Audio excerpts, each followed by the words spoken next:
1857 भारत इतिहास एमिति एक वर्ष जहाँ केवल एक तारीख नुहे यह एक ज्वालामुखीर ना एमिति एक घटना जहाँ ब्रिटिश साम्राज्यर मूल दुआ को दोहलाई देइथिला आउ भारतर भाग्य को सबुदिन पई बदलाई देइथिला। तेबे आसंतु जानिबा सही महाविद्रोहर कहानी। कल्पना करंतु टिके जणे सिपाहींक हातरे गोटे नुआ बंदूक दिया जाइछि किंतु चारिआडे गोटे खबर निया भली व्यापी जाइछि जे इहार कार्ट्रिज बा गुड़ी रे गाई आउ घुसुरीर चर्बी लागिछि। हिंदू मानंक पई गाई पवित्र आउ मुसलमानंक पई घुसुरी हेउछि अपवित्र आउ सेही कार्ट्रिज को दांतरे छिंडेइबाकू पड़िबो। एहार अर्थ हेला निज धर्म को निज हातरे नष्ट करिबा। तेणु यह केवल गोटे आदेश नथिला, यह सेमानंकर आस्था आउ विश्वास उपरे सीधा सड़क आक्रमण थिला। किंतु प्रश्न उठुछि कौन सतरे गोटे सामान्य कार्ट्रिज एते बड़ साम्राज्य को दोहलाई देवार क्षमता रखे? ना, असल कथा हेउछि एही कार्ट्रिज केवल गोटे चिंगारी थिला। बारूद तो पाखापाखि 100 वर्ष धरी धीरे धीरे जमा हेउथिला। तेबे एही बारूद कौन थिला? यह मुख्यतः तीनोटी जिनस को नहीं तैयारी होइथिला। राजनैतिक अपमान, अर्थनैतिक शोषण आउ सामाजिक असंतोष। आसंतु प्रथमे राजनीतिक कारणगुड़िकु टिके देखिबा। ब्रिटिश माने सेतेबेले गोटिए परे गोटिए भारतीय राज्य को हड़प करिबारे लागिथिले। सेमाने डॉक्ट्रिन ऑफ लैप्स बा राज्यलोप नीति भली आईन आनिले। एहार अर्थ जदि कौनसी राजांकर निजर पुओ नाही ताहाले तांको राज्य सीधा सड़क ब्रिटिश साम्राज्य रे मिसी जिवो। एही नीति बलरे झांसी, सतारा, नागपुर भली अनेक राज्य निजर स्वाधीनता हराइले। एहा केवल राजामानंकु अपमानित कलानी बरं साधारण लोकंकर परिचय उपरे भी गभीर आघात देला।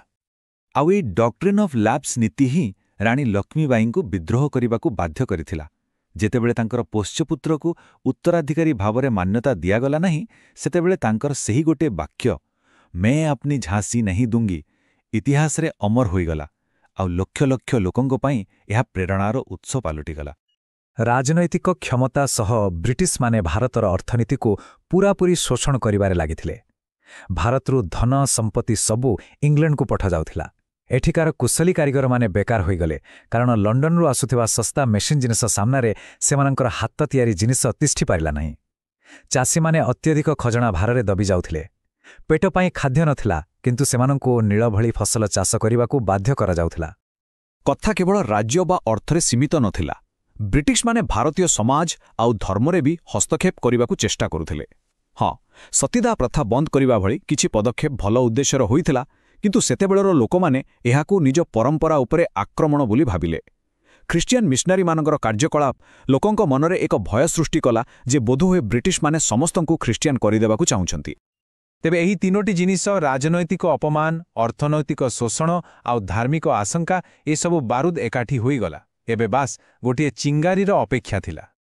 आउ सेही चिंगारी पड़िला मार्च 29 तारीख रे जेतेबेले मंगल पांडे एकाकी विद्रोह कले। घटना एहापरे बहुत द्रुत गतिरे आगकू बढ़िला। किछि सप्ताह परे मे 10 तारीख रे मिरटर सिपाही माने सीधा विद्रोह करिदेले आउ दिल्ली चलो डाकरा देई आगकू बढ़िले। देखु देखु एही निया उत्तर भारतर बड़ अंचल को व्यापीगला।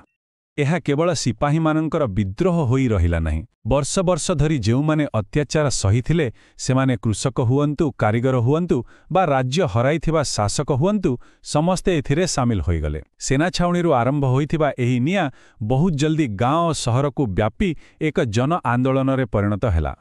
एही विद्रोहर कौनसी जणे केंद्रीय नेता नथिले बरं अनेक स्थानीय नायक आगकू आसिले। झांसी रे रानी लक्ष्मीबाई, कानपुर रे नाना साहेब, लखनऊ रे बेगम हजरत महल और बिहार रे कुंवर सिंह एमाने समस्ते निज निज अंचल रे विद्रोहर नेतृत्व नेले। प्रत्येकंकर निजर कहानी थिला किंतु समस्तंकर लक्ष्य थिला गोटिए, ब्रिटिश शासनरु मुक्ति। एते व्यापक समर्थन, एते वीरत्व आउ एते बलिदान सत्वे एही महाविद्रोह काहेकि सफल होई पारिला नाही? केउठी भूल रहिगला? देखंतु, सबुठारु बड़ कारण थिला एकतार अभाव। विद्रोही माने साहसर सहित लढ़िले, एथिरे संदेह नाही, किंतु सेमानंकर कौनसी केंद्रीय योजना बा सुसंगठित नेतृत्व नथिला। अन्यपटे ब्रिटिश माने पूरापूरी संगठित थिले। सेमानंक पाखरे भल अस्त्रशस्त्र थिला आउ रेल और टेलीग्राफ व्यवहार करी सेमाने बहुत शीघ्र सेना आउ खबर पठाई पारुथिले। विद्रोह हुए तो विफल हो जाइथिला किंतु एहार प्रभाव भारत को सबुदिन पई बदलाई देला। एहा सत्तरे एक जुगर अंत थिला आउ एक नुआ जुगर आरंभ थिला। ବିଦ୍ରୋହର ଧକ୍କା ଏତେ ଜୋରେ ଥିଲା ଯେ ଲଣ୍ଡନରେ ବସିଥିବା ବ୍ରିଟିଶ ସରକାର ଏକ ବହୁତ ବଡ଼ ନିଷ୍ପତ୍ତି ନେଲେ।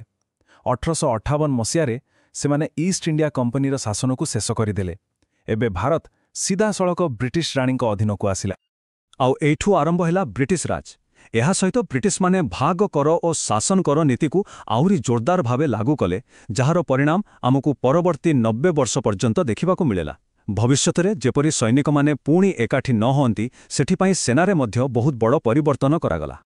କିନ୍ତୁ ଜାଣନ୍ତି, ଏହି ବିଦ୍ରୋହର ସବୁଠୁ ବଡ଼ ପ୍ରଭାବ ରାଜନୈତିକ ବା ସାମରିକ ନଥିଲା, ଏହା ଥିଲା ମାନସିକ। ପରାଜୟ ପରେ ବି ଏହା ପ୍ରଥମ ଥର ପାଇଁ ସମଗ୍ର ଭାରତର ଲୋକଙ୍କ ମନରେ ଏକ ଭାରତୀୟ ପରିଚୟର ମଞ୍ଜି ବୁଣିଦେଲା। ଏହି ବିଦ୍ରୋହର ନାୟକମାନଙ୍କ କାହାଣୀ, ସେ ଲକ୍ଷ୍ମୀବାଇ ହୁଅନ୍ତୁ କି ମଙ୍ଗଳ ପାଣ୍ଡେ, ଭବିଷ୍ୟତର ସ୍ୱାଧୀନତା ସଂଗ୍ରାମୀମାନଙ୍କ ପାଇଁ ପ୍ରେରଣାର ସବୁଠୁ ବଡ଼ ଉତ୍ସ ପାଲଟିଗଲା। ତେବେ ଶେଷରେ ପ୍ରଶ୍ନ ଉଠୁଛି, ଏହି ବିଶାଳ ଘଟଣାକୁ ଆମେ କେଉଁ ନଜରରେ ଦେଖିବା ଉଚିତ? ଏହା କ'ଣ କେବଳ କିଛି ଅସନ୍ତୁଷ୍ଟ ସିପାହୀଙ୍କର ବିଦ୍ରୋହ ଥିଲା, ନା ଏକ ବ୍ୟାପକ ମହାବିଦ୍ରୋହ, ଅବା ସତରେ ଭାରତର ପ୍ରଥମ ସ୍ୱାଧୀନତା ସଂଗ୍ରାମ? ଏହି ପ୍ରଶ୍ନ ଆଜି ବି ଇତିହାସକାରମାନଙ୍କ ମଧ୍ୟରେ ଏକ ବଡ଼ ଆଲୋଚନା